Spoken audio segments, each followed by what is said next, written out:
been talking about. Yesterday in particular, at this time yesterday morning, we hosted Roger Martin Fagg, who's a behavioral economist. He's a regular for Plaza. We have him at AGMs as well as giving updates from time to time. And that was particularly fascinating because it does resonate to what today's subject is about this morning, which is around Brexit. So we'll come back to that in a minute. And before we get on with our Brexit discussion, which compared to COVID-19 seems almost a world away, but it isn't. It's only a matter of days away, and it has a massive impact on our industry. So it's really important that we try to gain some understanding of what it might or might not be. And today, we might even be ahead of the government because I don't think they have a real understanding of what it might or might not be at the moment. So I'm hopeful that this discussion will prove to be a useful one. So mentioning Roger Martin Fagg from yesterday, he suggested or intimated that we will have a deal for Brexit and there will not be a no-deal Brexit. Well, be interested to see what our panelists have to say about that today. We have three esteemed panelists, and so let me introduce them for you right now, and before we get into the discussion itself. So we have from EFM, a director of EFM, Lisa Ryan. Welcome, Lisa. Lisa's company, she's been there for 22 years, and they basically work supporting events and sports and the entertainment industry for logistics and transportation. So welcome, Lisa. We're glad that you could make it. And we also have a representation from the Musicians Union, which is Naomi Pohl, and Naomi is the Deputy General Secretary. And just to give you some idea, there are 32,000 registered musicians with the MU, which is phenomenal. Thank you, Naomi, for joining us. And finally, we have from the London Chamber of Commerce, we have Peter Bishop, who is the Chief Executive. And when he's not doing that, he is the Chairman of the International Certificates of Origin, which is based in Paris. So obviously a well-travelled gentleman. So before we press on with any type of conversation around Brexit, I'm going to hand over to the panel to give them an opportunity to give you a bit more background. Where they're from and who they are. So let me start with Naomi. Naomi, give us a bit more background about the MU, the work you're doing, and what it means to those people. Yeah, sure, thanks. So I'm Deputy General Secretary of the Musicians Union. You mentioned we've got 32,000 members, and our members are, they have portfolio careers. About 90% of them are self-employed, and they work across various different areas of the industry.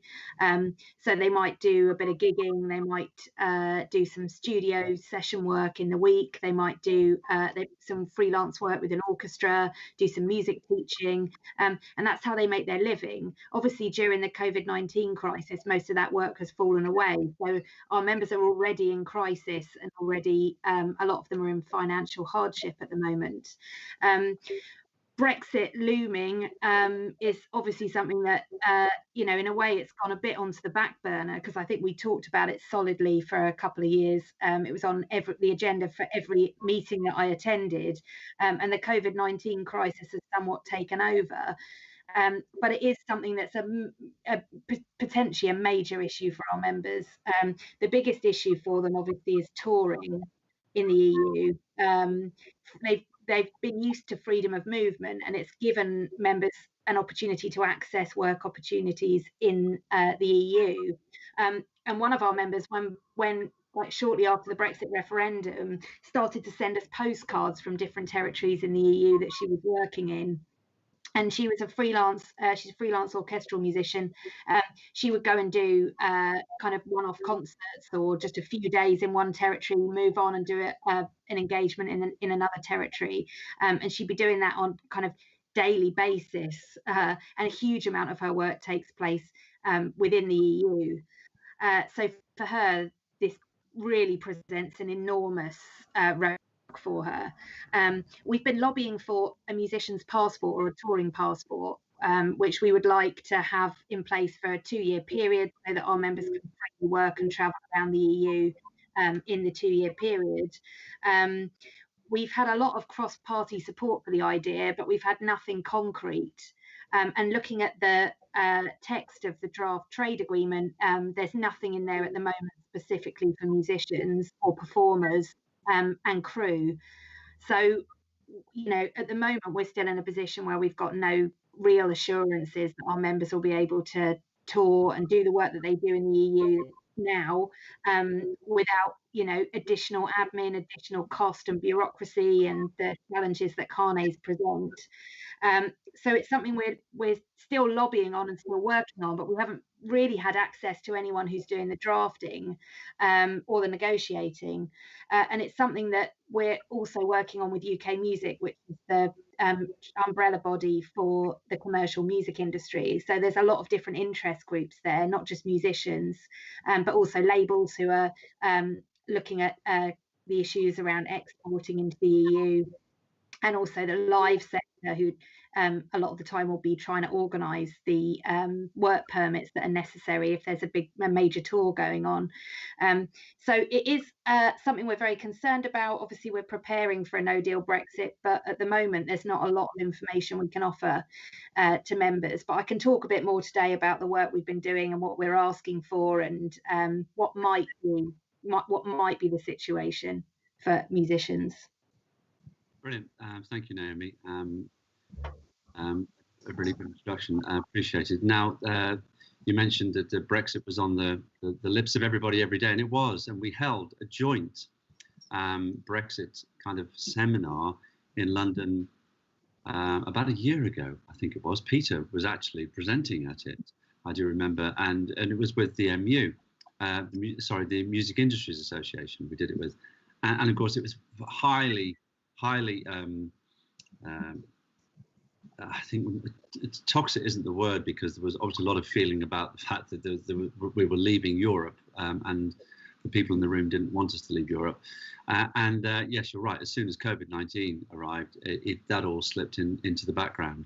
But nevertheless, it's on its way, whatever it is, and we've got to get prepared for that too. So it might be interesting to come back and talk about numbers, if you have numbers of the amount of people this might impact within your particular group.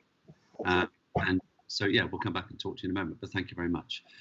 Lisa, let's come to you, and please give us a bit more detailed introduction about you, what you do, and how you think it might be impacted. Right, okay. So yeah, I'm the Chief Commercial Officer at EFM. I've been with the company for 16 years. I'm one of the board directors there. I've been in the industry for over 22 years.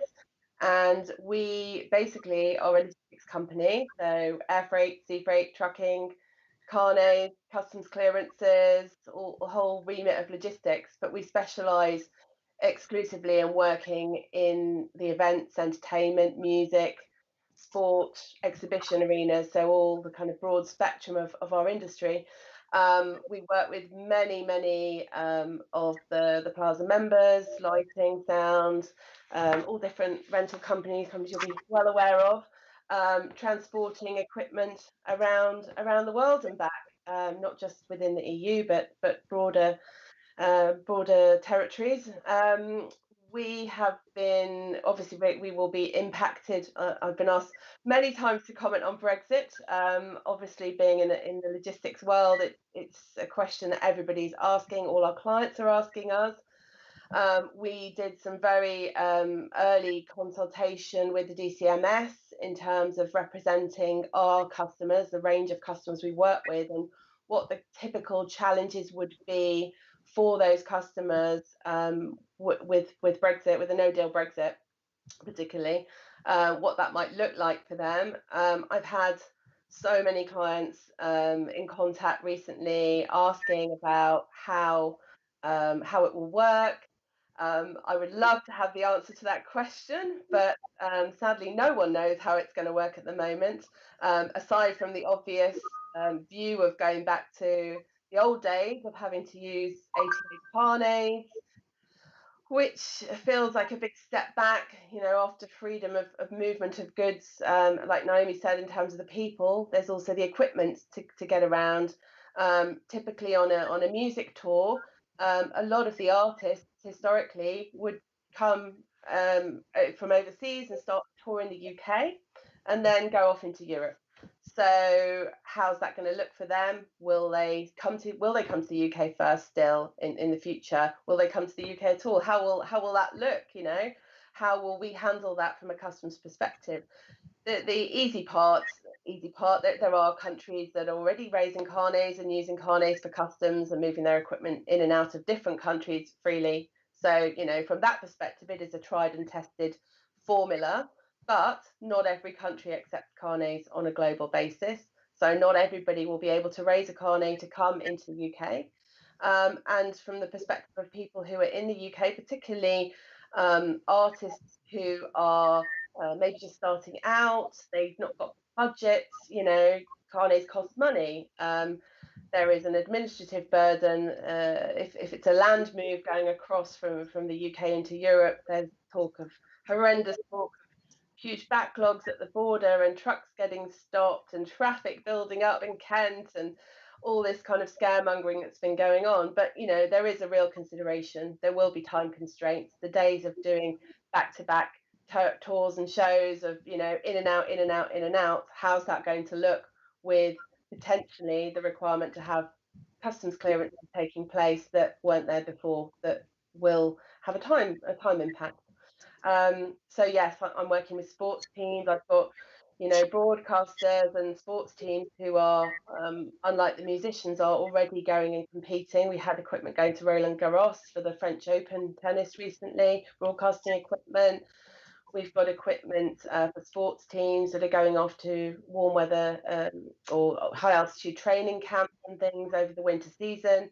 Questions are being asked around equipment that's already in Europe, that's already gone and will be coming back after the 1st of January. People are looking to send stuff before Christmas. I'm sure Peter will elaborate on this going forward, but the carnet, at the moment, there is no clarity at all in terms of how to raise a carnet to go to Europe, because typically, unless it's going to Switzerland or Norway, there's been no need. So yes, I could go on forever on that, but there's a whole heap of challenges that we're trying to work through and keep abreast of, but it's very much everyone's in a wait and see situation at the moment also. Brilliant. Thank you, Lisa. It's it sounds like a real minefield at the moment. I hope that we might be able to sort some of that out before the end of the hour. So I'm going to hand over to Peter now, who's going to give you a bit more background on what he does and his organisation before we press on with some more discussion. Okay, thanks, Peter. Well, like Lisa, I wish I had more answers about what will the situation be on the 1st of January next year. That will be a regular theme, I'm afraid. But I will promise, once we know, and HMRC have told us about various aspects of trade, we will, through you, Peter, get back to your delegates here. And well, Naomi, my wish is that I had as many members at the London Chamber of Commerce as she has in the MU. I know it's not comparing like for like, but that's very, very impressive. The London Chamber has probably been going around for longer than the Musicians Union. I don't know, actually, but we started in 1881. We were set up in the City of London to, by merchants, actually, who basically realized that if you spoke with the voice of many and told the government that taxes were too high, you were more chance to get a positive answer than if it was just one. So based on that principle, we set up. We've always been into foreign trade, and that's the element that I will talk about most when I give a presentation later. We were the ones who actually got the Suez Canal tariffs down when it all kicked off. It actually started before the chamber was formed, but the tolls for passing through the Suez Canal, thus missing out the whole chunk of Africa, had got so high that people were actually going round it again. So we lobbied the Egyptian government with its architect, a guy called Joseph de Lesseps, and got them down, and people started using it again. So in international trade, it's always been at the very heart of what we do.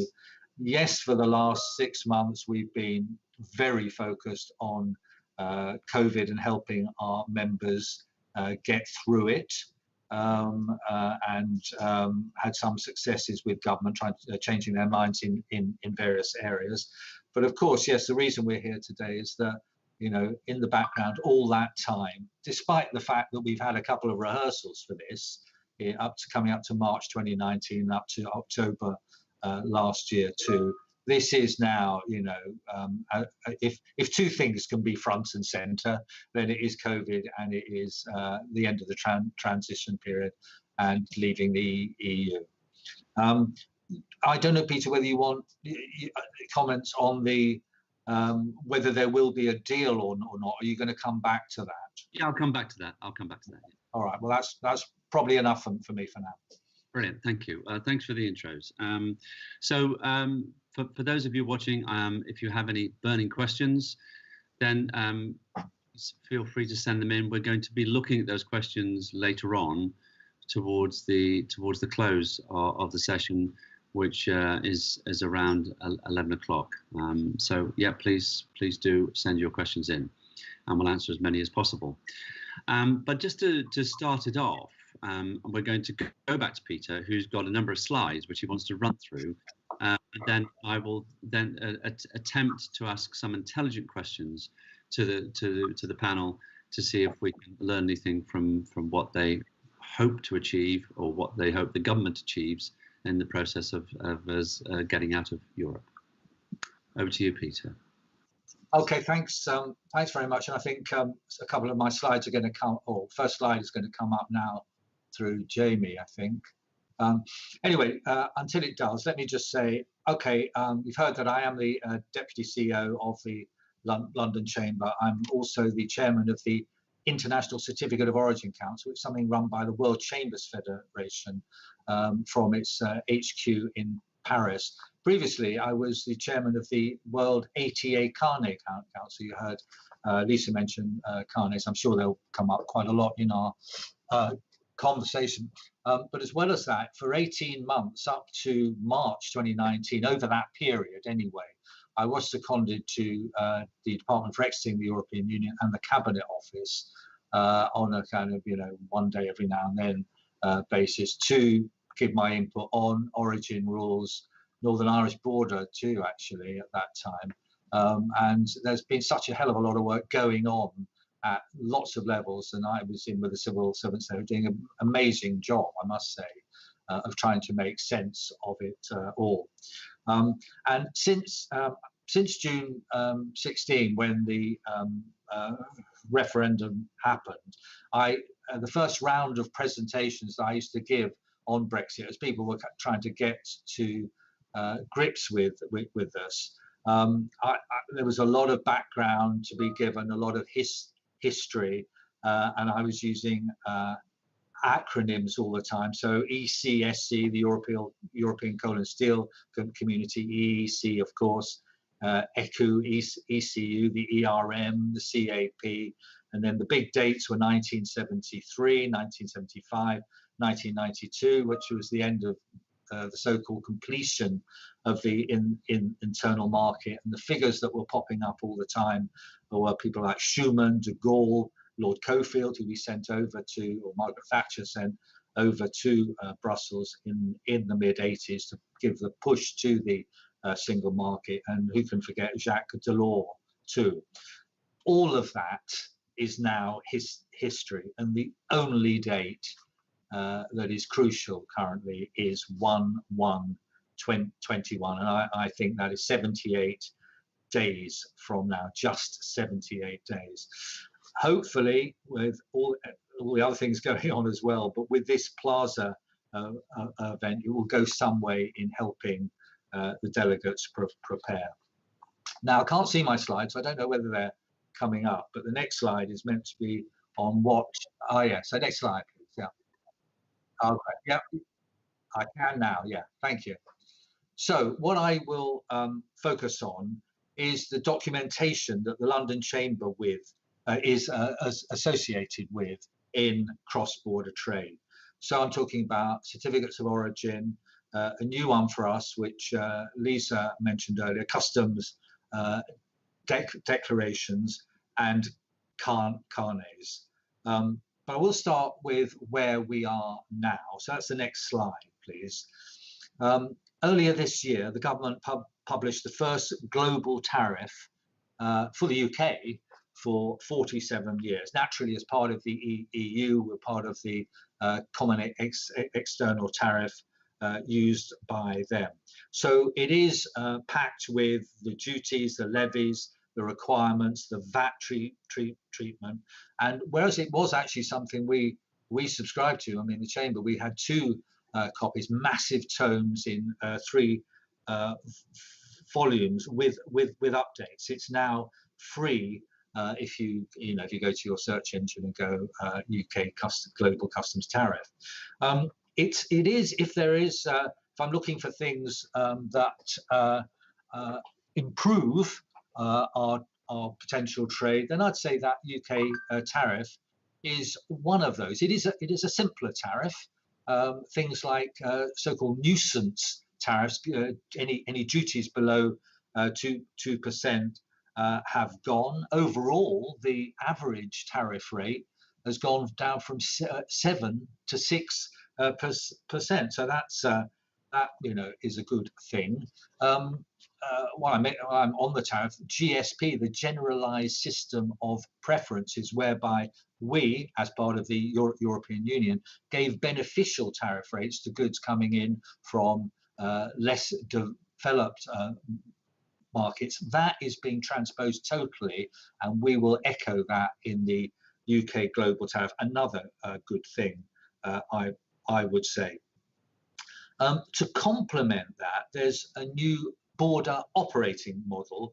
The latest version of it only came out a couple of weeks ago. Its full title is The Border with the European Union, Importing and Exporting Goods, and it came out from the Border and Protocol Delivery Group this month. I mean, when I talk about the tariff as a mine of information, boy, this really is too. The contents page, which are divided into import first and then export, go through everything from animal products, high-risk food, live aquatic animals, ATA carnets, of course, rough diamonds, and then it's rather helpfully got changes that have been made from the existing system as part of the EU. And you can compare what has changed and what you need to look out for. So really well worth having. Again, this is free. You just go, it's one of the, what used to be the HMSO, Her Majesty's Stationery Office publications. And again, if you use your search engine and search for the border with the European Union, well worth looking at. So I was going to say something about the negotiations, but perhaps, Peter, I will leave that until you want to share it with the panel and get all views. So just before we go to the next slide, just a little bit more about the border changes. You may have seen, and then this ties in with what Lisa was saying about, there's going to be a lot of extra traffic. There's been a lot of extra burdens on people moving goods in and out. And just a couple of weeks ago, at the beginning of the month, Michael Gove, the responsible cabinet off minister, announced plans for these 10 proposed sites for inland border controls on goods from 2021. So we've got a couple in Kent, Ashford and Ebbsfleet, the North Weald airfield in Essex, and then ones round the country, Birmingham, Warrington, Holyhead, and so on. He also confirmed, Mr. Gove, that trucks heading for the EU would have to carry a special permit to enter Kent. right? And those without correct papers would face a £300 fine. A report that came out with Mr. Gove's letter was urging and supporting that port, I mean, Heathrow and Dover, the two biggest ports by volume and value in the UK, but there's a move to try and spread that out round the country. We've got at least 120 ports in the UK, airports and seaports. So not just focusing on two would obviously spread the risk. Okay, if I move on to the next slide now, which is really about certificates of origin and the permanent export of goods. We'll come on to the temporary one momentarily. So many companies, and again, you know, Lisa's work will know this very well.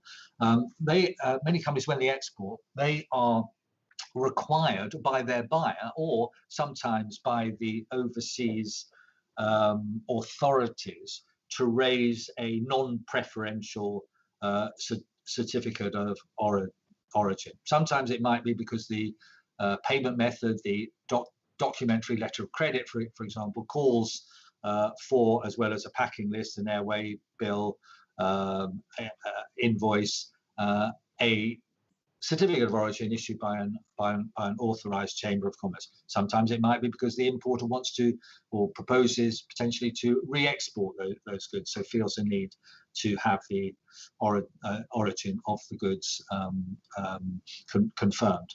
Now, the certificate of origin system, the non-preferential one, been going back like this chamber actually since Victorian times. The first, I understand, the first certificate of origin was issued by the Vienna Chamber in the 1880s. Now, since then, they have, you know, many millions have been issued over time. The one we have been using, the UK has been using, of course, ever since we've been in the European Union, is an EU format one. You don't actually need certificates of origin now to ship goods into the EU, or very rarely do. Sometimes the buyer will call from them.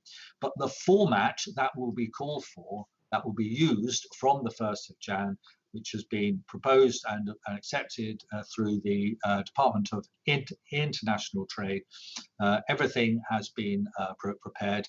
It's all as per Annex K of the Kyoto Convention on trade facilitation.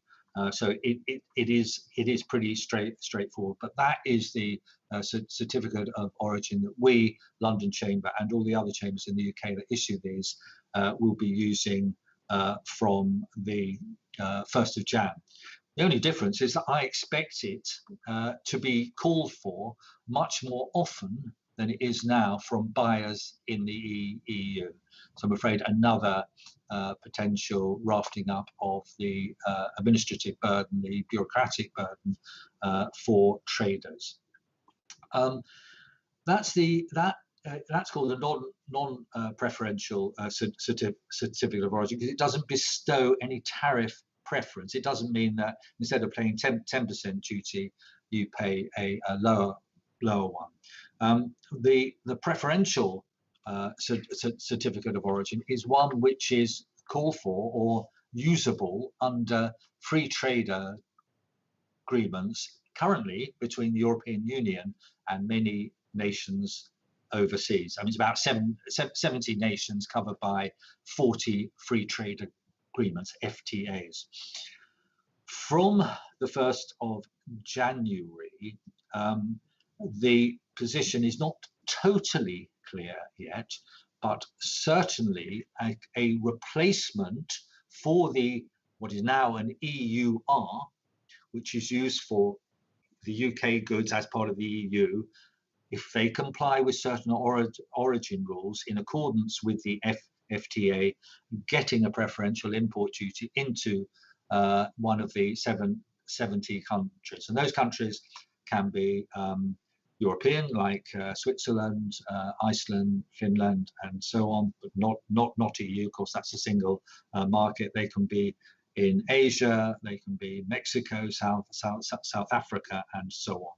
What the UK government has been trying to do over the past period has been rolling over as many of those free trade agreements as possible, with the aim that they will replace the existing EU one. So if I give Switzerland as an example here, the UK have negotiated with Switzerland a free trade agreement that will come into place on the 1st of January, whether there is an EU-UK trade deal or we go to WTO rules. Okay, it will be a version of the current EUR form. Won't be called that. It's all been prepared, but it hasn't come out yet, and it won't be ready until just before the transition period ends.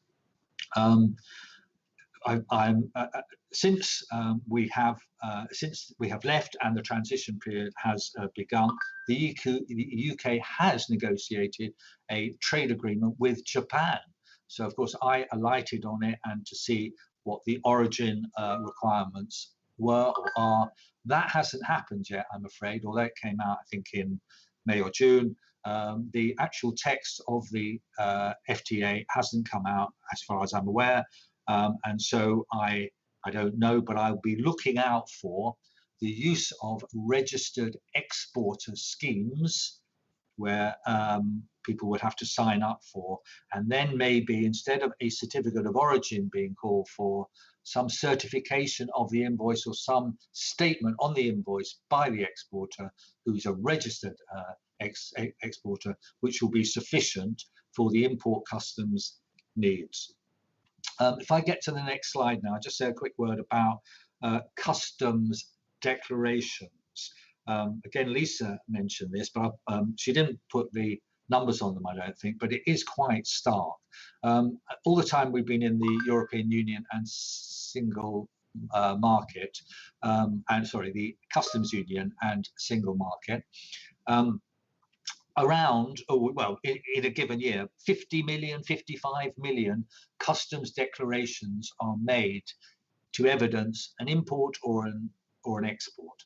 When we go to the 1st of January, again, whether there is a trade deal with the European Union or not, that figure has been estimated to rise to 280 million, possibly 300 million.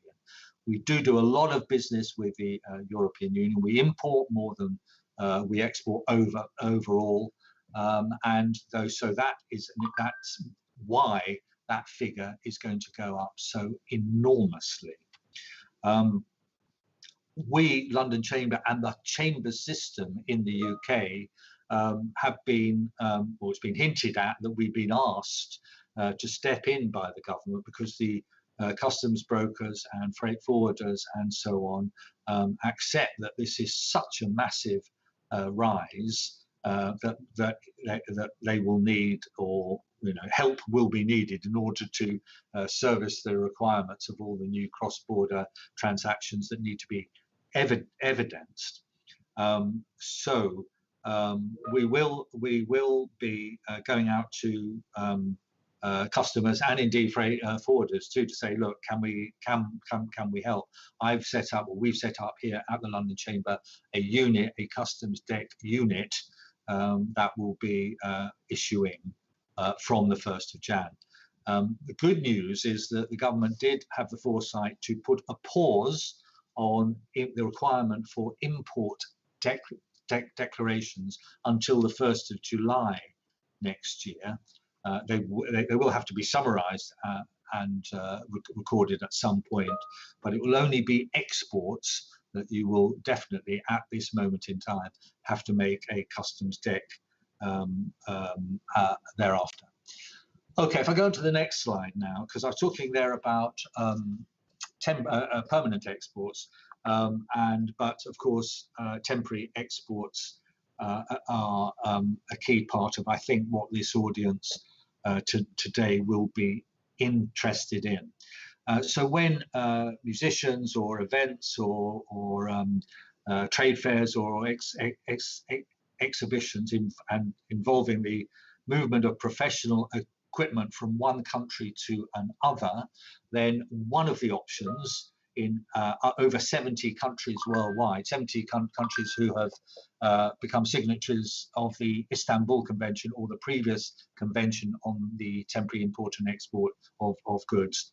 That is a system that's been going since 1964-65.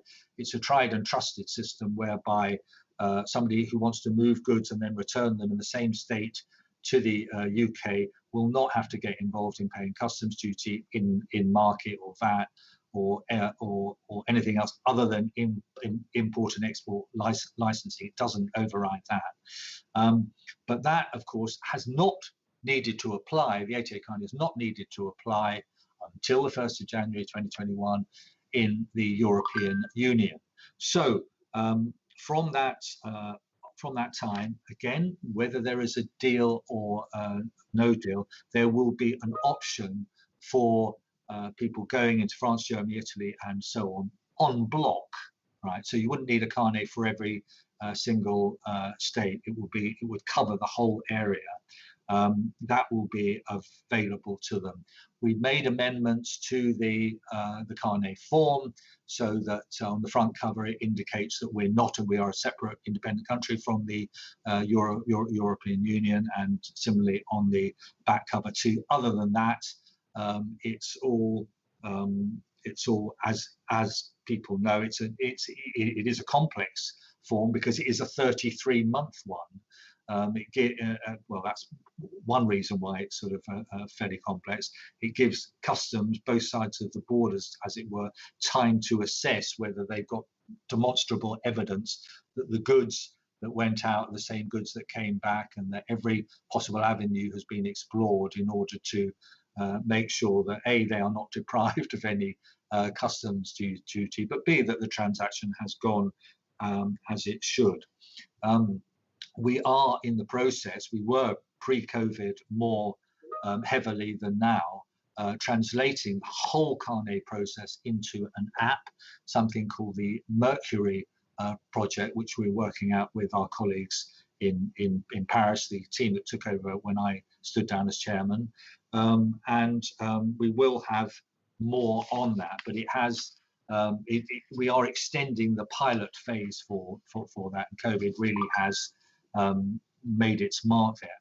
The number of carnets that have been issued in the UK issued globally over the last 6 months has dropped dramatically, as obviously restrictions on people and the fact that there have hardly been any physical trade fairs, exhibitions, sporting events. Some come back, yes, but not many.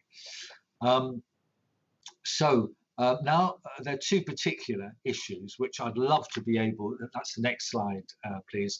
I'd love to be able to give you definitive answers on, but I'm afraid I can't, but I will when I can.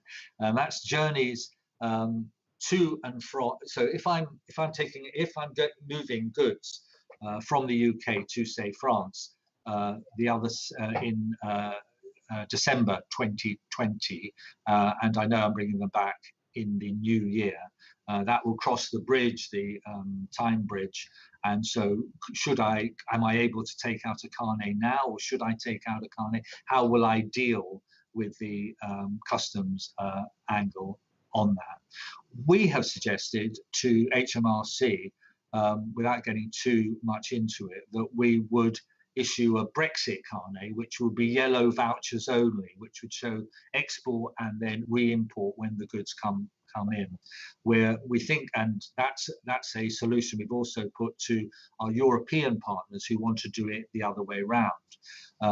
But HMRC have got a very, very long to-do list, as I'm sure everyone is aware. And we are awaiting a reply. We have been promised one by the end of this month, so hopefully we will get it by then. The other thing is Northern Ireland, of course. When the withdrawal agreement was signed last year, it did put a border in the Irish Sea, and it did bring up the fact that an 80A carnet would be an appropriate document in shipping goods from mainland UK to another part of the UK, Ireland, Northern Ireland, which is, I mean, in theory, possible. Whether it's you know, what one wants is another matter.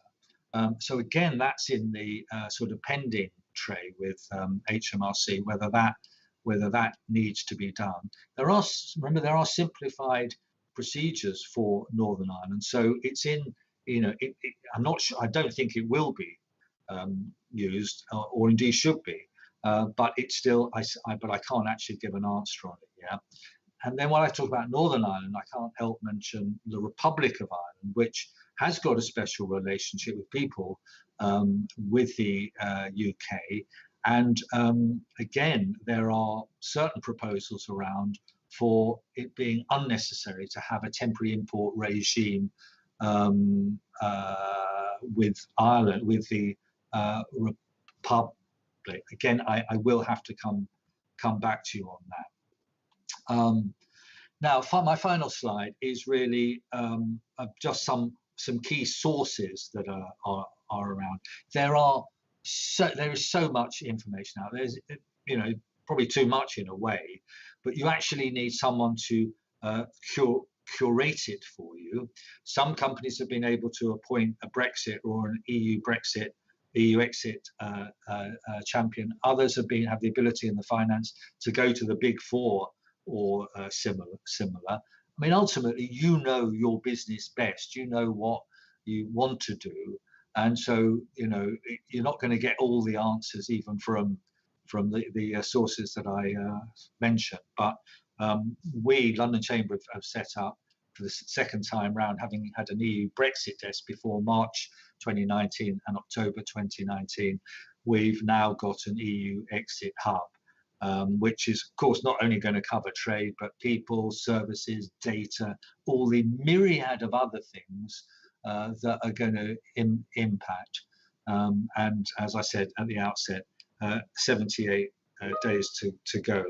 Yesterday, just one other source, the European Union relaunched their market access website, which is really fantastic, I think. And the good news, and it's got everything you need to do to export to and from markets. The good news is, I understand we can access that even when we leave the European Union, deal or no deal. So, Pete, I think that's probably enough from me for the time being. Back to you. Thank you. What a phenomenal amount of detail. Who would have thought?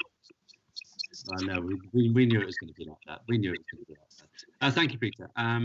So what it leaves is because Peter's was a lot of general stuff, but I was trying to pick out the bits that actually would apply to our sector and our industry. So so he mentioned stuff in there around the fact that we've got you know, a free trade deal agreed with Switzerland and other countries. And then, so questions came into my mind about, well, when goods are travelling to Switzerland and from Switzerland to the UK, what happens to the goods whilst they're in transit? Is there some kind of taxes to be paid that might be held? And I don't know. But let me go back to Naomi in terms of listening to what Peter has said, which is a lot of information. What's the best outcome? What's the best outcome for musicians who want to travel, and indeed those musicians who will be halfway through some kind of event when D-Day happens? And Peter did give information about pre-doing carnets and all sorts of things. But you know, what sort of impacts will it have on work permits and that kind of thing? So give us some feedback on that if you could, and then we'll go to Lisa and talk to her about similar questions. Yeah, sure. Well, I mean, we've only got a certain amount to go on at the moment is the problem. But the draft trade agreements that we've looked at do provide a route for short-term business visitor, which I think is probably, even though my understanding of a short-term business visitor would be me attending a meeting somewhere in the EU on behalf of the Musicians Union, where I'm employed and engaged in the UK and I'm just representing an organisation, if you like. But we think that there's an annex being drafted, which we've not had sight of, which could actually provide some more clarification around musicians in particular, or performers in particular, and what we'd like and what we hope for is that we might get something along the lines of 90 days of work in a 180-day period. So I don't think we've got a problem with visas. I think we should be treated as non-visa nationals, but I think the issue is the work permit issue. And for our members, the problem that they've got is that they're going to be travelling around from territory to territory. They might be individuals who don't have the backing of an organisation who can help with the admin. So for them, this is quite an intimidating system, and they are very concerned about the carnets issue. A lot of our members remember having to literally pick up a broken drumstick and make sure you bring it back with you to prove that you didn't sell it when you were travelling around. So that sort of thing is really going to cause an enormous headache. We've got quite a good system for musicians coming into the UK, the permitted paid engagements route into the UK, which at the moment is a 30-day period, but we'd like to see that extended. So what we've been trying to argue for is that if the UK system is really great for musicians travelling and performing here, then we can ask for something reciprocal in the trade agreement with the EU.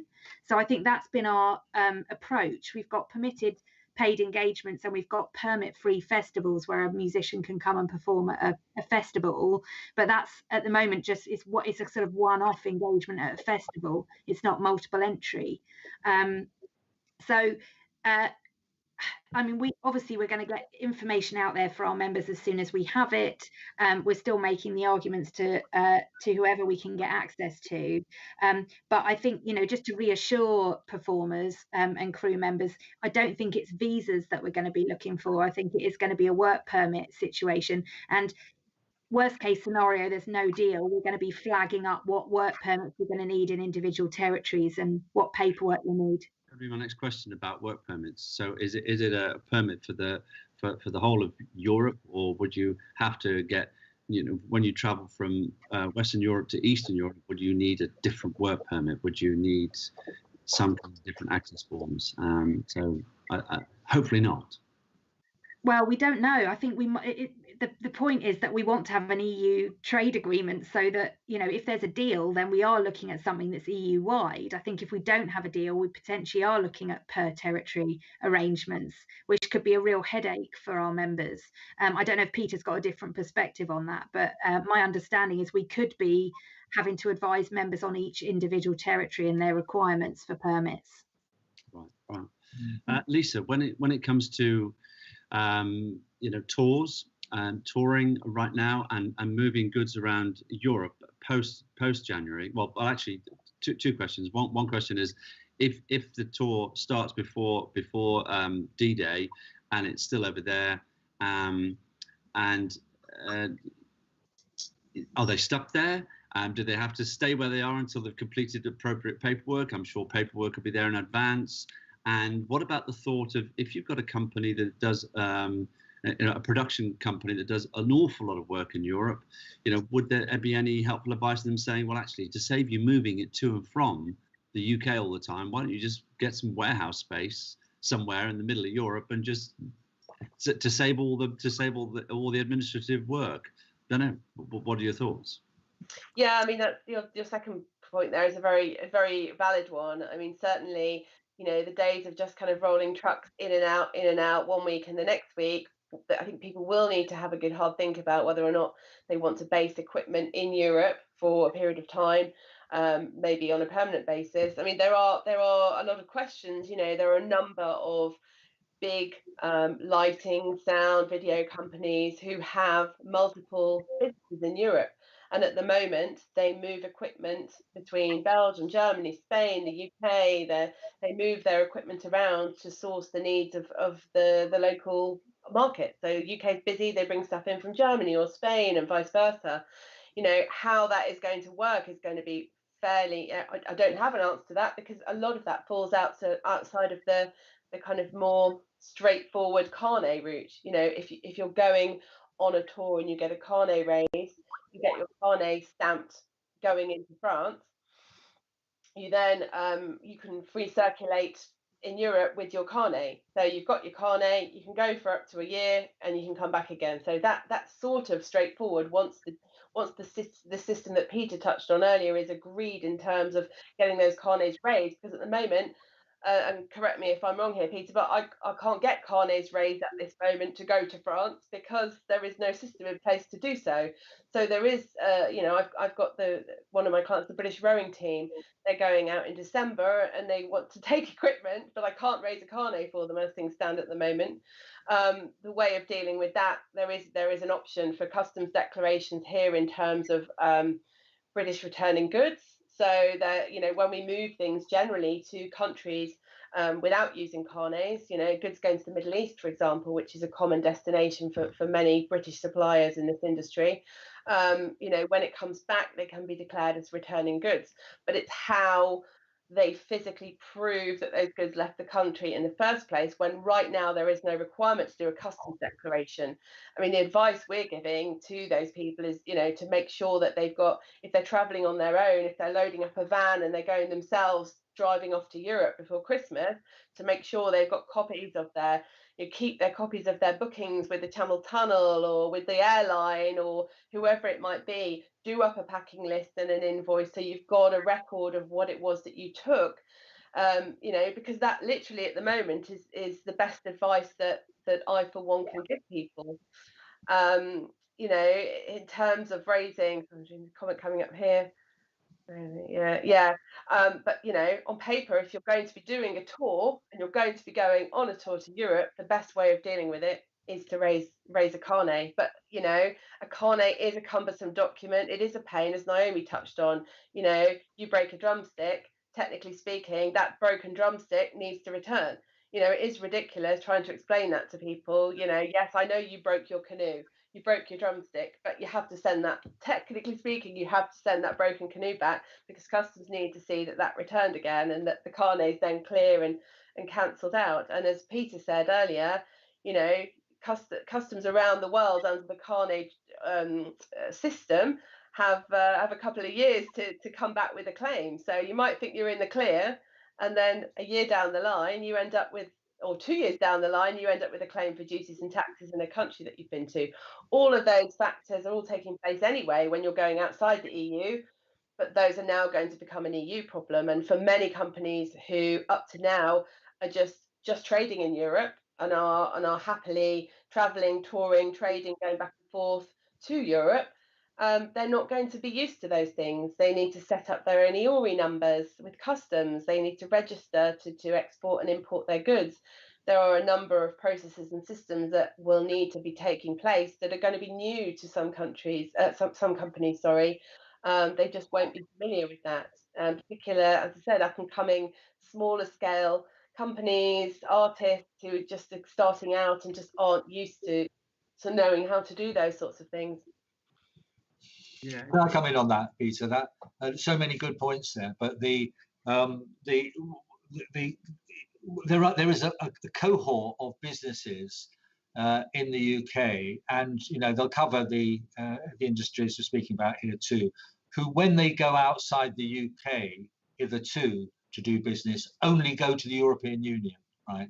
So they've been used to a single market, they've been used to a customs union, and so the shock factor to them is much higher than to those people who actually do business with Japan or China or US, yeah, because everything kicks in, and that's a real concern. We reckon there's about 180,000 businesses like that throughout the UK, and obviously quite a lot of them will be down in this area. Second thing I'd say is on the British rowing rowing team one. Yeah, that's a good example, and that's why we've been saying to customs, well, why don't we just issue at virtually no cost a carnet with just yellows in it, and then they can demonstrate that the goods have been exported and re-imported and they are returned UK items. course, customs have got lots of temporary import and export regimes. But the carnet was invented because it was actually simple or simpler. But as I said, by the end of October, hopefully I will get a response on that Brexit carnet. And then the other thing I pick up on is that I think, Peter, you're absolutely right. And I don't know the figures, but they are out there somewhere.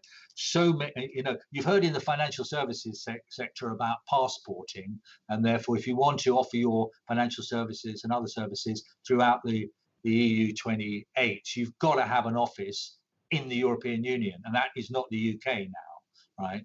So, but by the same token, although it's not totally necessary, so many businesses are saying, look, we've set up a small post in Rotterdam or Paris or somewhere, just so if things do crop up, we can overcome. And if it works out, well, they might move more. We don't know what the sort of medium and long term result of that will be, but certainly businesses have been doing it.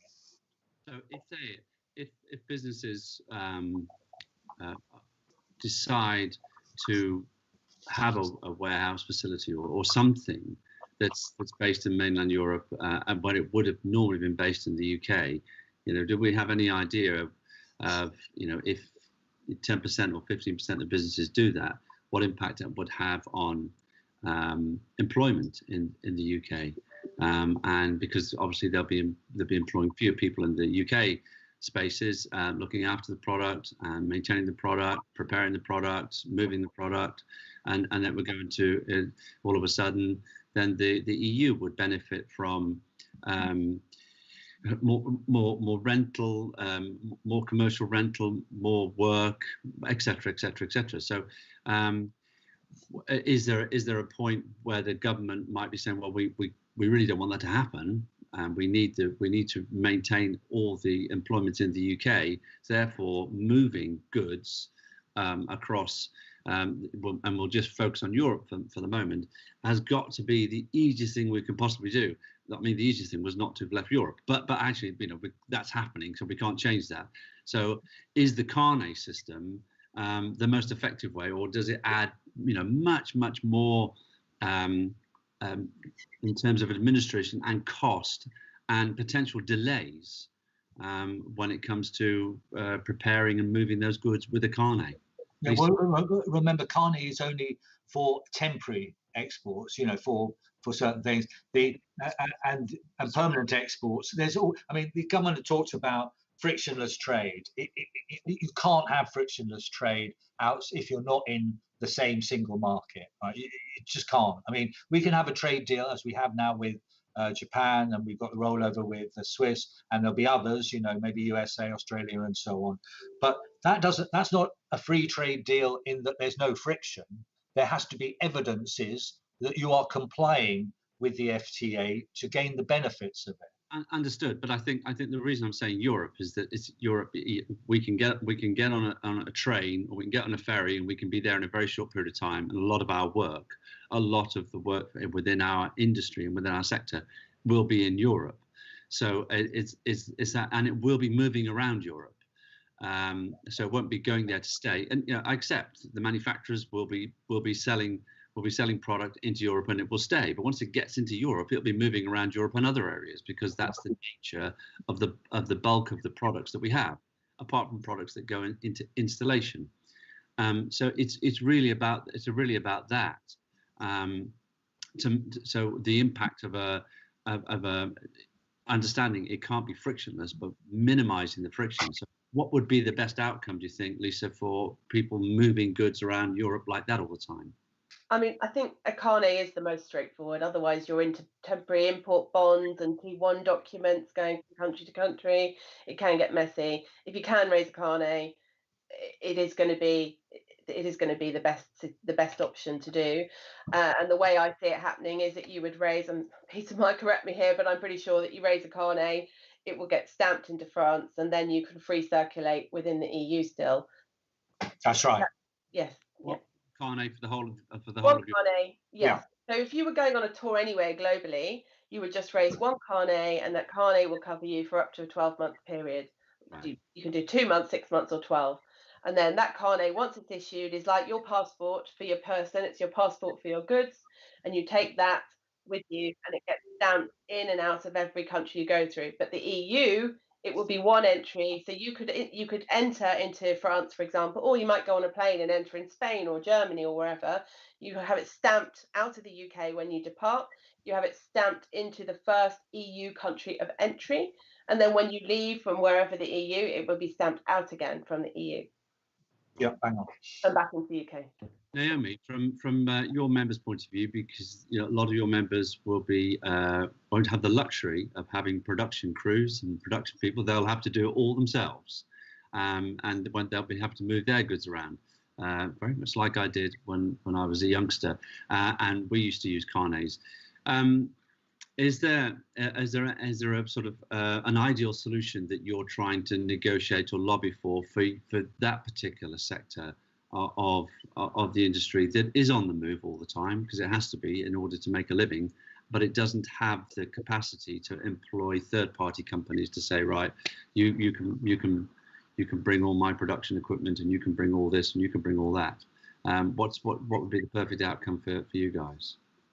Well, I think the perfect outcome would be an exemption from carnets, but I think that's looking increasingly unlikely. Very possibly our members are going to have to deal with the carnet system. I think one of my real concerns is people who want to take merch and sell them at gigs, so really small scale stuff where you've just got a band traveling in with a box of CDs and their instruments.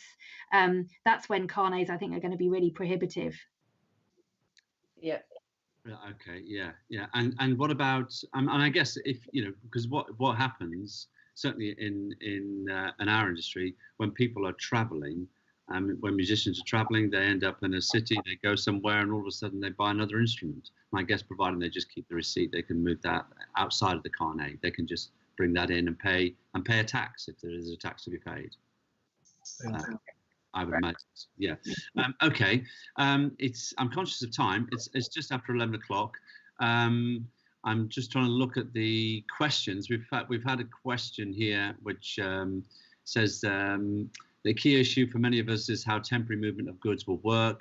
Will we need to prepare a complete ATA carnets for all movements within the EU? And Naomi did actually answer that one by saying yes, it's very likely you'll need a carnet. Carnet at 325 quid and last a year would cover the whole of the EU. So that was kind of an answer to that. More questions, and then I'll hand over. Is there capacity at both channel ports and equally importantly EU airports to process carnets and other temporary documents? Who wants to go with that one?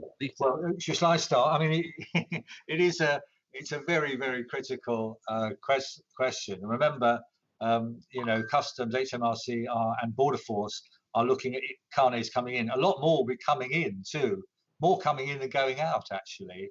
And so they're very concerned about ones coming in because, it is their role to make sure that the revenue is protected, so they're not deprived of any customs duty that they would otherwise have. Well, you mentioned, I mentioned earlier about these 10 new, was it 10? I said 10 new areas like in Ashford and so on that the HMRC and Michael Gove announced were being set up. So that was the idea of that, is to take the heat off the pressure at the actual border ports. But the other thing to say on that, what was it now? And oh yes, so in this in the document that I mentioned, the border with the European Union, okay, by the Border and Protocol group, it's got a section, I think on page 54, for import carnets, and then somewhere else, but you can sort of look it up, for export carnets and what the procedure is. So it says, I've got it here, when goods, oh no, it's inbound, we want outbound really, and I haven't got outbound. But basically, it does say there will be, or it implies there will be a special liaison between Border Force and the carnet holder to ensure that there is some customs officer at the port that they're going out from, and indeed coming back into. So, which is the way it's meant to work now, but I haven't seen it written down by HMRC quite so specifically. Okay. Oh, thank you. Lisa, would you have any additional comment on that? Yeah, I mean, I think it's all well and good in theory. The reality is that when I'm talking to our overseas agents in all these different countries, you know, they've also got to plan for handling the customs, increased customs entries and carnet movements. I mean, you know, customs officers are very well used to dealing with carnets in all countries and with customs entries. In regards to staffing up to accommodate more, I don't know, but I'd be surprised if our European country colleagues have done a huge amount on that yet, but I may be wrong. I think it is a big challenge. What happens? Okay, what happens when people are traveling from the UK into Europe, or indeed vice versa? I heard at the beginning of the year that different countries were imposing different fines if the paper wasn't complete or incorrect, which would again slow up the process. Is that likely to happen, or is there just going to be a fixed fine if you show up somewhere and you have the incorrect paperwork or incomplete paperwork? Okay, look, I'm going to speak slightly off the record here. I mean, in all honesty, what is the reality? It's a bit of a rhetorical question. What is the reality of these poor customs officers and border control officers really wanting to inspect and unpack every single truck that is passing across the border and every single piece of equipment to check that that broken drumstick is in there, or that the light bulbs here and there? Reality is that I think they're going to have a huge amount of bigger fish to fry than working out if every single last item is in that truck. Technically speaking, every single item on the carnet should absolutely match up going in and out, and they should have somebody to check it, etc., etc. The reality is that it will be probably spot checks, and I think that, to be honest, to start off with, they will be absolutely inundated with people not really knowing what to do, and not, if they haven't got the capacity, do they really want a queue of trucks up the motorway in Kent? Do they really want to have Calais gridlocked with trucks sitting there while somebody's going through line by line 30-page carnet to work out if 2 Arctics worth of lights have actually got something in case number 62 that it says? That's just my opinion off the record. Brilliant. Okay. And a very valid opinion too, I think. Sorry, Peter. But okay. Well, one final question, then we must draw to a close. And it says, this is from Dave Crump. He says, "Thank you, Dave. Most importantly, is there clarity on what visa or work permits will be needed for UK citizens working temporarily in EU countries? If so, what is the application process, or is that not clear yet?" It's not clear. It's not clear. It's not clear because we're still trying to influence this in the trade negotiations very unsuccessfully, I'll say, because it's very difficult to get to anybody who's actually doing the drafting and the negotiating. But we just don't know at the moment. I think if we don't get a deal, then I think everyone's going to be scrabbling around trying to pull this information in a useful way. Certainly, that's what we're going to be trying to do. So unfortunately, I mean, as I said before, I think it's not visas that we need to worry about, it's work permits most likely, but it's still unclear at the moment.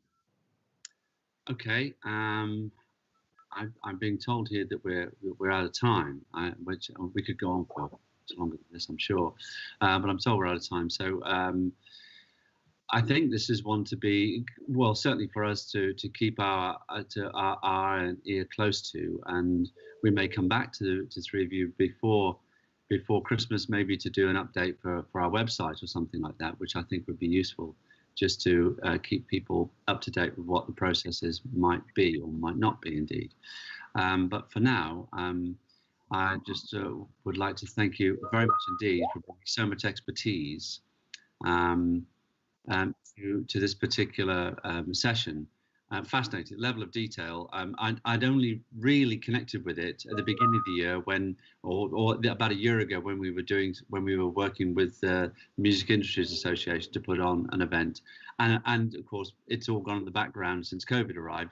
But now having to refresh everything, it is fascinating, the level of detail and thing we've got to do to try and make sure that our industry can continue to work effectively after Brexit is done in January. So there we are. So thank you once again. Thank you, Peter. Thank you, Lisa. Thank you, Naomi. I'm sure if people have other questions, they can continue to send questions in. And if you're happy, we will send them to you to get your answers. Yep, no problem. Brilliant. Thank you very much indeed. I do believe our next session is coming up fairly shortly. So thank you very much indeed for watching, and we bid you a very good day. Thank you. Thanks. Bye.